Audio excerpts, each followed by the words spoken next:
사람들은 누구나 다 복 받는 것을 좋아합니다. 그리고 다른 사람도 그 복을 받도록 축복하기도 합니다. 복을 추구하는 사람들의 마음은 대문이나 베개나 수저에 한자로 복자를 써놓은 것만 봐도 잘 알 수 있습니다. 복을 받으려면 먼저 복이 무엇인지 알아야 합니다. 사람들이 보통 생각하는 복과 성경이 말하는 복은 다를 수 있습니다. 하나님은 이것이 복이라고 말씀하시는데 사람들은 저것을 복이라고 생각합니다. 하나님은 아라고 말씀하시는데 사람들은 어라고 알아듣습니다. 소통이 안 되면 고통이 옵니다. 사람들이 보통 복이라고 생각하는 것 중에 성경이 말하는 복 아닌 것은 어떤 것들입니까? 첫째, 국책사업 시행사로 지명되었으나 하나님의 말씀을 어겨야 하는 것입니다. 경제가 어렵고 취업이 어렵다고 하는 시절에 나라의 예산으로 지원되는 국책 사업을 한다는 것은 좋은 일이죠. 자기뿐만 아니라 함께 일하는 사람에게도 좋은 기회가 됩니다. 그런데 사자성어로 결리사의란 말이 있습니다. 이로운 것을 보면 먼저 의를 생각하라는 말이죠. 세상 사람도 그렇게 사는데 하나님을 섬기는 사람은 더욱 그러해야 하지 않겠습니까? 억만금을 준다 해도 이것이 하나님이 기뻐하시는 일인가를 먼저 생각해야 합니다. 구약 이스라엘 왕정 시대에 히엘이라는 건축가가 있었습니다. 그는 아합 왕 때 큰 국책 사업을 하나 맡았는데 그것은 이름하여 여리고성 재건 프로젝트였습니다. 그 프로젝트만 성공하면 출세와 부귀는 따놓은 당상입니다. 그는 복 있는 사람일까요? 보통 사람들은 그렇게 생각하겠죠. 그러나 성경을 보면 그는 복 있는 사람이 아니라 화를 당한 사람이요 저주받은 사람입니다. 왜냐하면 그가 하는 일은 하나님의 말씀에 정면으로 위배되는 일이었기 때문입니다.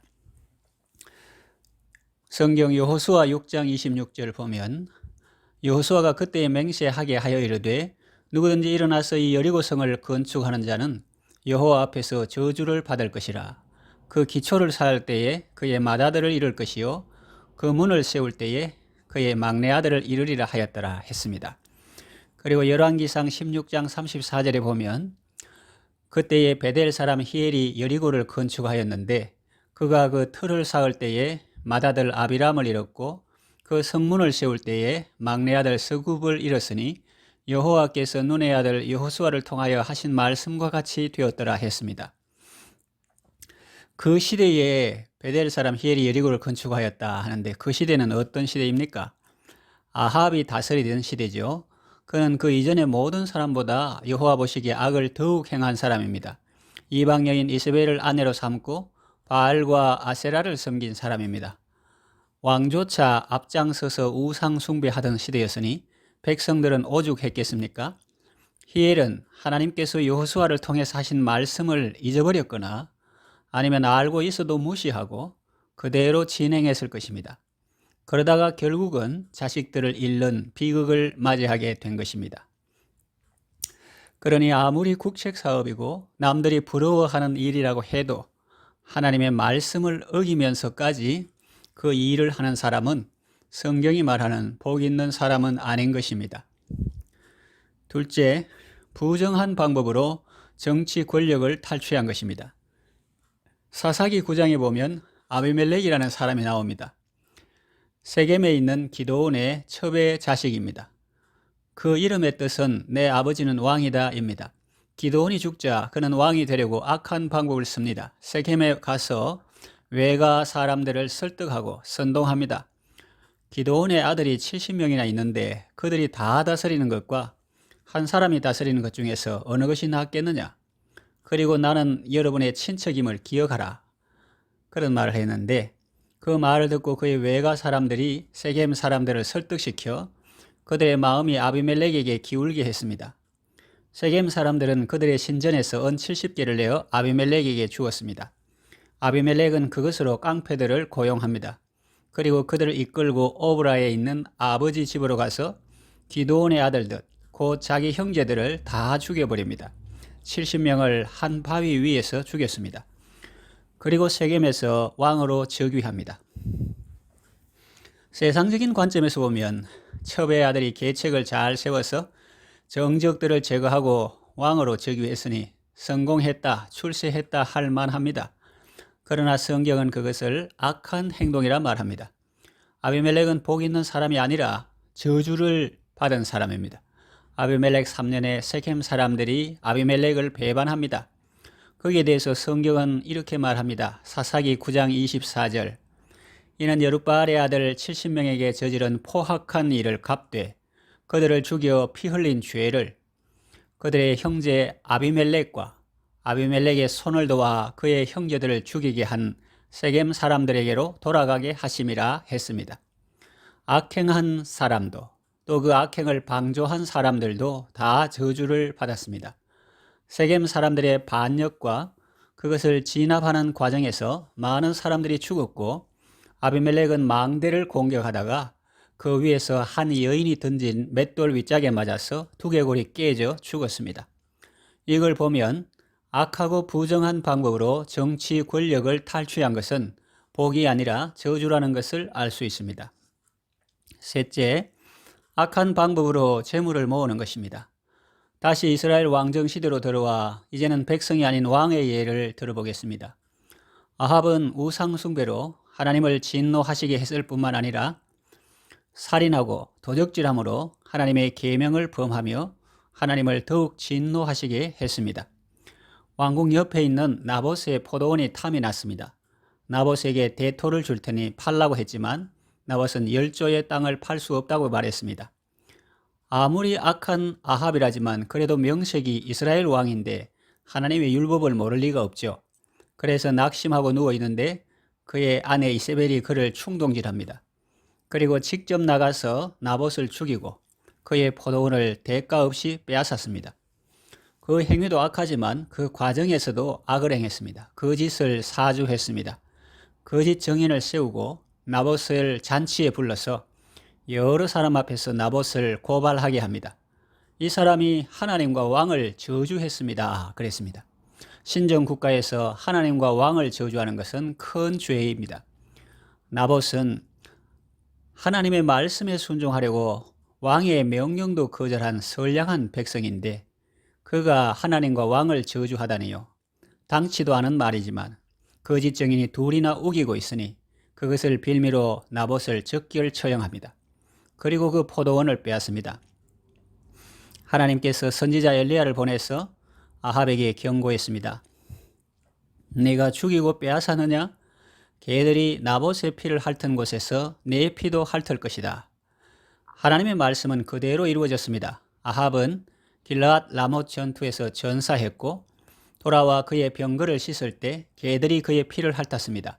그리고 아합의 아들들은 예후의 반란 때 가정교사들의 손에 다 죽임을 당해서 예후에게 바쳐졌습니다. 세상에 개처럼 벌어서 정성처럼 선다는 말이 있죠.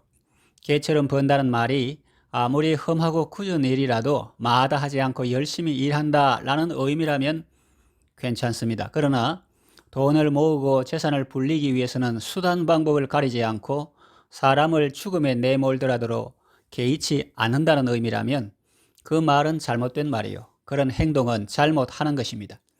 이사야 5장 8절에 가옥에 가옥을 이으며 전토에 전토를 더하여 빈 틈이 없도록 하고 이 땅 가운데에서 홀로 거주하려는 자들은 화 있을진저 그랬습니다.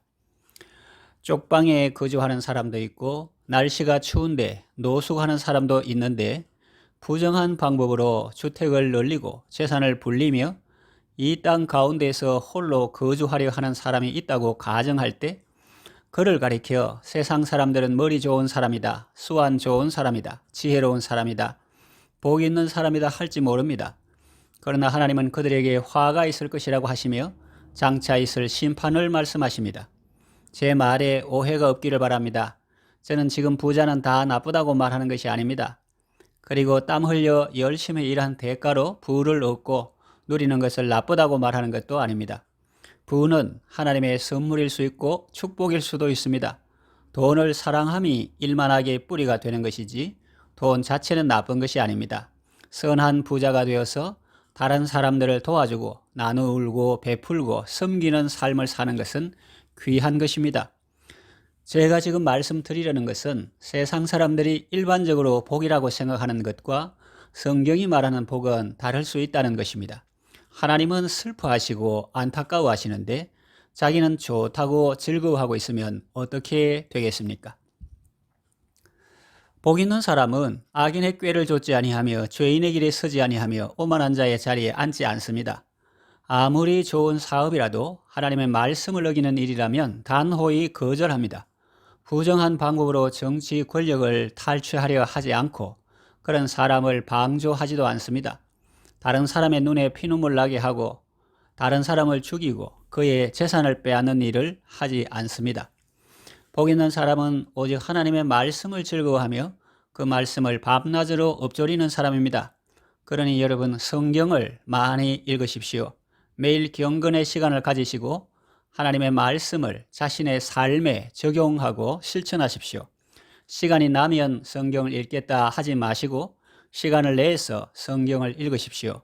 하나님의 말씀은 영혼의 양식입니다. 그 말씀 속에 생명의 역사가 있고 구원의 역사가 있고 치유의 역사가 있고 창조의 역사가 있습니다. 하나님의 말씀을 즐거워하며 그 말씀을 가까이 하는 사람은 시냇가에 심은 나무와 같습니다.